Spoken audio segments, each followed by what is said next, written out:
కేలూరు జాతీయ రహదారిపై ఆవుల అక్రమ రవాణా అడ్డుకోవాలని ఆర్ఎస్ఎస్ కార్యకర్తలు ధర్నా చేస్తున్నారు.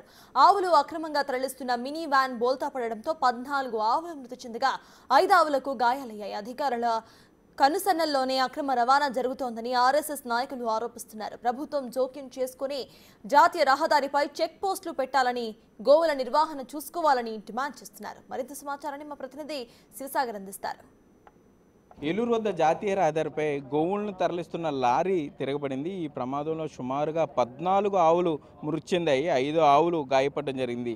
ఈ ఆవుల తరలింపుని అడ్డుకోవాలంటూ కూడా విహెచ్పి ఆర్ఎస్ఎస్ కార్యకర్తలు జాతీయ రహదారిపై ధర్నా చేస్తున్నారు. చనిపోయిన ఏదైతే ఆ లేగ దూడ ఉంటుందో దాన్ని పెట్టుకుని ఇంత అన్యాయంగా గోవులను తరలిస్తుంటే, తరచుగా గోవుల్ని తరలింపు జరుగుతుంటే ఇటు పోలీసులు కానీ అధికారులు కానీ అడ్డుకునే ప్రయత్నం చేయటం లేదు. వెంటనే చర్యలు తీసుకోవాలి. ఎవరైతే ఈ గోవులను తరలిస్తున్నారో అట్లాగే గోవులను ఎవరైతే కొనుగోలు చేస్తున్నారో వారిని కూడా అరెస్ట్ చేయాలి, వారి మీద చర్యలు తీసుకోవాలంటూ కూడా జాతీయ రహదారిపై విహెచ్పి ఆర్ఎస్ కార్యకర్తలు బైఠాయించారని చెప్పుకోవచ్చు. ఇంత చిన్న వ్యాన్లో 40 ఆవులను పెట్టి తీసుకెళ్తున్నారు. అనుకోకుండా ప్రమాదం జరగడంతో ఈ గోవుల తరలింపు అనేది బయటకు వచ్చింది. ఒక్కసారిగా ఆవులన్నీ కిందకు పడిపోవడం, ఈ వ్యాన్ కింద పడడంతో సుమారుగా 14 ఆవుల దాకా చనిపోవడం జరిగింది. డ్రైవర్ చెప్పింది ఏంటంటే వైజాగ్ నుంచి హనుమాన్ జంక్షన్కి వెళ్తుందని చెప్పాడు. ఇది అనేక సందర్భాల్లో రోజువారీ జరిగే కార్యక్రమం. ఈ గోవదకి ఇక్కడ నుంచి దెందులూరు మీదుగా హైవే మీదుగా ప్రతిరోజు 2-3 వెహికల్స్ వెళ్తూ ఉన్నాయి. మేము అనేక సందర్భాల్లో మా హిందూ సంఘాల కార్యకర్తలు కానీ దెందులూరు పరిసర ప్రాంతాల్లోనే అనేక వాహనాలను ఆపి దెందులూరు పోలీస్ స్టేషన్కి అప్పచెప్పడం జరిగింది. వారు కూడా మాకు అప్పట్లో సహకరించి గోశాలకు తరలించడం ఇవన్నీ చేశారు. కానీ వాళ్ళ శక్తి మించి చేయలేని స్థితిలో వాళ్ళు ఉన్నారు.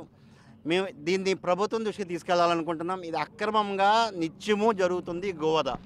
ఈరోజు ఇక్కడ వైజాగ్ నుంచి వెళ్తున్న ఈ వెహికల్ ఇక్కడ రోడ్డుకి అడ్డంగా తిరగబడిపోవడం కారణంగా 20 గోవులు చనిపోయినాయి. అందులో ఒక చిన్న గోమాత, దీన్ని చూడండి ఎంత చిన్నగా ఉందో, అలాంటి లేగదోడును కూడా వదకు తీసుకెళ్తున్నారు. అలాగే ఒక 15 ఆవులకి గాయాలతో, విపరీతమైన గాయాలతో ఇంకా ప్రాణాలతో ఉన్నాయి. వెటనరీ డాక్టర్ గారు వచ్చి ఇప్పుడే ఫస్ట్ ఎయిడ్ చేయడం జరిగింది. ఇది ఎవరైతే ఇక్కడికి వైజాగ్ నుంచి ఎక్కడికైతే తరలిస్తున్నారో జంక్షన్కి, వారిని వెంటనే ఇరుపక్షాలని ఇక్కడ మీద కేసులు పెట్టాలి, వారిని తీసుకురావాలి. ముఖ్యమైన డిమాండ్ ఏంటంటే ఈ దెందులూరు హైవే మీదుగా ఈ అక్రమ గో రవాణా పైన చెక్ పోస్ట్ ఏర్పాటు చేయాలి. అది గోశాలలు కూడా ఈ కటింగ్ ఎక్కడైతే గోవధలు జరుగుతున్నాయో వారి ఆధ్వర్యంలోనే గోశాలను నిర్వహించడం, మనం ఏదైనా ఆవులను పట్టుకున్నట్లయితే అదే గోశాలకి మనం పంపించడం. వాడు ఏం చేస్తాడు, ఒక 70-60 ఎకరాల పొలం మెయింటైన్ చేస్తూ ఆ గోశాలలో ఆవులను పెంచుతూ మళ్ళీ మనం వెళ్ళిపోయిన తర్వాత మళ్ళీ ఈ కటింగ్కి వెళ్ళిపోతాయి. మళ్ళీ మనం ఎప్పుడైనా వెరిఫికేషన్కి మనం వెళ్తే కనుక మళ్ళీ ఇంకో ఒక 2 కంటైనర్లు వచ్చిన వాహనాలను అక్కడ దింపుతాడు. ఇంకా మీరు పంపిన ఆవులు ఎక్కడే మేస్తున్నాయని అదే ఆవులను చూపిస్తాడు, వేరే ఆవుల్ని. ఈ విధంగా జరుగుతుంది. ఇదంతా ఓపెన్ సీక్రెట్గా జరుగుతుంది. కాబట్టి ఇక్కడ ప్రభుత్వము, స్థానిక ఎమ్మెల్యే దెందులూరు ఎమ్మెల్యే గారు కూడా దృష్టికి తీసుకెళ్తాము, కలెక్టర్ గారి దృష్టికి తీసుకెళ్తాము. అలాగే రాష్ట్ర ప్రభుత్వం దృష్టికి కూడా ఇది వెళ్ళేలా మీ మీడియా ద్వారా వెళ్ళాలని మేము ఈరోజు ఇక్కడ కూర్చోవడం జరిగింది. ఈ దూడను కూడా ఏం చేసుకుంటారండి, ఇప్పుడు ఒట్టిపోయిన ఆవు అంటే పోనీ కటింగ్కి వెళ్తుంది అనుకుంటున్నాం, ఏదో ఒకటి అనుకోవచ్చు.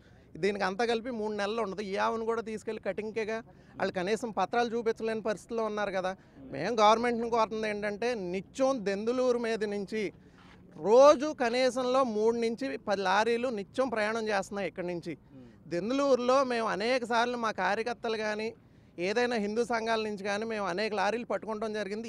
ఈ సంవత్సరంలోనే దగ్గర మేము 10 నుంచి 15 లారీలు దెందులూరు పోలీస్ స్టేషన్లో అప్పచెప్పడం జరిగింది. మేము గవర్నమెంట్ని కోరేది ఏంటంటే ఖచ్చితంగా దెందులూరు హైవే మీద ఈ చెక్ పోస్ట్ అనేది ఏర్పాటు చేసి అనుమానం ఉన్న ప్రతి లారీని ఆపి చెక్ చేసి అందులో ఆవులు ఉంటే కనుక ఖచ్చితంగా వాళ్ళ మీద కేసులు పెట్టాలని మేము కోరుకుంటున్నాం. అలాగే ఈ పట్టుకున్న ఆవుల్ని గవర్నమెంట్ వారే గోశాల ఏర్పాటు చేసి అసెంబ్లీలో వాటిని సంరక్షణ చేయాలి అని చెప్పి మేము కోరుకుంటాం. మొత్తం 35 యానిమల్స్ ఈ లారీలో ఉన్నాయి, ఒకే లారీలో. ఆ 35 యానిమల్స్లో 14 యానిమల్స్ చనిపోయి ఉన్నాయి. 6 యానిమల్స్ మాత్రం ఇంజ్యూర్డ్ అయిన వాటికి antibiotic, anti inflammatory, anti histamine injections అన్నీ ఇవ్వటం జరిగింది. వాటన్నిటికీ నీరు సప్లై చేయడం జరిగింది. ఇంకొక 15 యానిమల్స్ లైవ్గా ఉన్నాయి. ఆ లైవ్ యానిమల్స్ని వేరే వెహికల్లో ఎక్కించారు. వాటిని కూడా చూడటం జరిగింది. వాటికి మైనర్ ఇంజరీస్ జరిగినవి. వాటిని కూడా దింపిన తర్వాత వాటికి ఫస్ట్ ఎయిడ్ చేయడం జరుగుతుంది.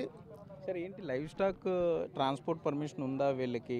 ఈ ఆవుల్ని తరలించడానికి ఏమన్నా అధికారికంగా సంబంధించిన డాక్యుమెంట్ ఏమైనా ఉందా వీరి దగ్గర? అలాంటిది ఏమీ లేదు సార్. ఇక్కడ డ్రైవర్ గారు కూడా ఏం లేరు. మనం వచ్చినప్పుడు విహెచ్పి వారు ఉన్నారు. వారి సహకారంతో మేము వాడికి ఫస్ట్ ఎయిడ్ మాత్రం చేయడం జరిగింది. అలాంటివి మరి మాకేం చూపించలేదు. కానీ అది ఉంటే ఆ కన్సర్న్ డాక్టర్ గారు ఆ ఏరియాలో దానికి ఎన్ని యానిమల్స్ ఎక్కించాలి, ఎంత స్పేస్ ఉండాలి అనేది ఐడియా ఉంటుంది కదా, ఎన్ని యానిమల్స్ ఎక్కించవచ్చు మీరు చూస్తున్న ఈ వెహికల్లో? యాజ్ పర్ నామ్స్ అయితే 12 యానిమల్స్ అలా ఎక్కించాలి. వీళ్ళు 35 యానిమల్స్ దాకా ఎక్కించారు. ఇది 2 స్టేట్స్లో ఎక్కించారనమాట. అది అందువలన. ఓకే, అయితే మొత్తం మీద చూసుకుంటే కనుక 15 ఆవులు చనిపోయినాయి అంటున్నారు. దీని మీద పూర్తి స్థాయిలో అధికారులు చర్యలు తీసుకోవాలని విహెచ్పి ఆర్ఎస్ఎస్ కార్యకర్తలు కోరుతున్నారు. దెందులూరు మీదుగా జాతీయ రహదారిపై తరచుగా గో రవాణా జరుగుతుంది. ఈ అక్రమ గో రవాణాను అడ్డుకోవాలి. కూటమి ప్రభుత్వం ప్రత్యేక చెక్ పోస్టులు ఏర్పాటు చేయాలి. ప్రభుత్వమే గోశాలను నిర్వహించాలనే డిమాండ్తో విహెచ్పి ఆర్ఎస్ కార్యకర్తలు అయితే జాతీయ రహదారిపై నిరసన వ్యక్తం చేస్తున్నారు. కెమెరామెన్